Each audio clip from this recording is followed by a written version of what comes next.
सभी मित्रों को प्रेम भरी राधे राधे।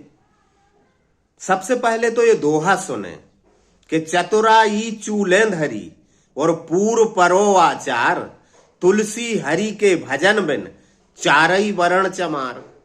तुलसीदास ने ये दोहा कब कहा था, क्यों कहा था, किससे प्रेरित होकर कहा था, इसके पीछे बड़ी प्रसिद्ध कहानी है कि संत रैदास की महिमा सुनी तुलसी बाबा ने। उस समय वे कोई ग्रंथ की रचना कर रहे थे, दोहे लिख रहे थे।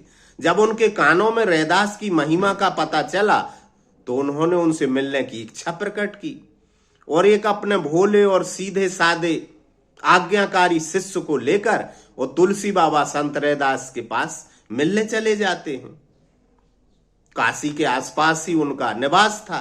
तो तुलसी बाबा जब रैदास के घर पहुंचते हैं तो रैदास क्या करते मिलते हैं तुलसी बाबा को।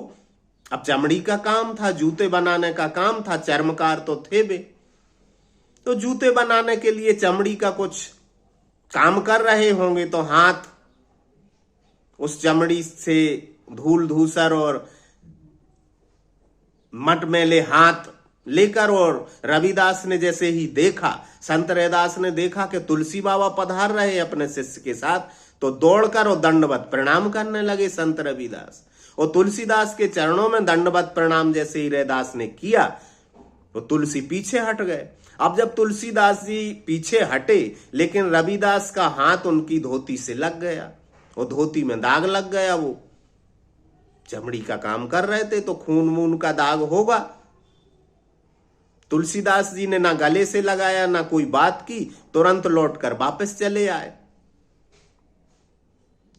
और आकर फिर उनके संबंध में सोचने लगे। संत रविदास की कुत्सित धारणा बनाने लगे।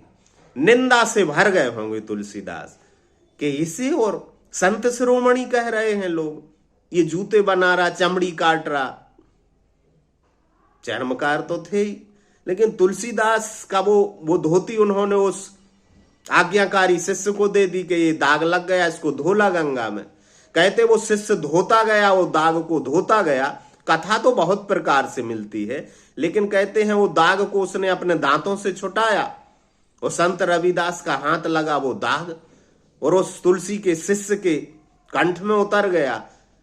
तो दाग तो धुला धोती का, दाग ही नहीं धुला तुलसीदास के उस शिष्य के मन का मेल भी धुल गया, आत्मा के दाग भी धुल गए और कोरी की कोरी चादर हो गई उसकी। और कहते हैं उसे ज्ञान हो गया, परम भक्ति को प्राप्त हो गया, त्रिकालदर्शी हो गया। और तुलसीदास जी एक दोहा लिखने वाले थे अपनी ग्रंथमाला में, वो निंदा में लिखने वाले थे रविदास की निंदा लिखने वाले थे कि कैसे कैसे लोग और संत कहलाते हैं चमार।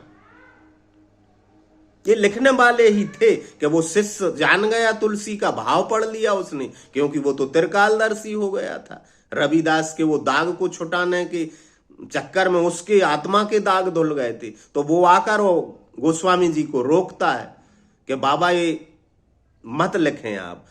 तो गोस्वामी जी ने कहा क्या ना लिखें? बोले आप वो कल वाली घटना लिखने वाले हैं ना, संत रैदास वाली घटना लिखने वाले हैं ना।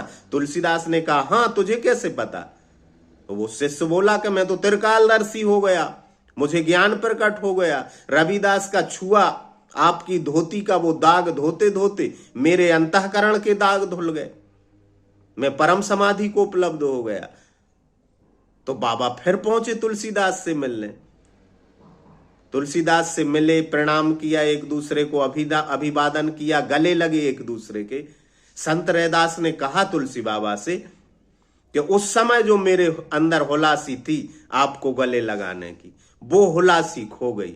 और तुलसी बाबा तो मिलकर पश्चाताप से भरे हुए, पश्चाताप के आंसू बहाते हुए वापस आए। और फिर उन्होंने दोहा लिखा है तुलसीदास ने। क्या लिखा है कि चतुराई चूलें धरी और पूर्व परो आचार, तुलसी हरि के भजन बिन चारई वरण चमार। वो दोहा आज भी उपलब्ध है तुलसी की दोहावली में, सुना होगा शायद आपने। कैसी लगी ये तुलसी और रैदास के मिलन की गाथा? कितनी सच कितनी झूठ, क्या अर्थ रखती है, इतना तो पता नहीं, लेकिन इस कथा का मुझे पता था जो मैंने कही। बहुत प्यारी लगी मुझे कथा। एक बार फिर दोहरा दूं वो दोहा कि चतुराई चूलेंद हरि पूर्व परो आचार, तुलसी हरि के भजन बिन चारई वरन चमार। राधे राधे।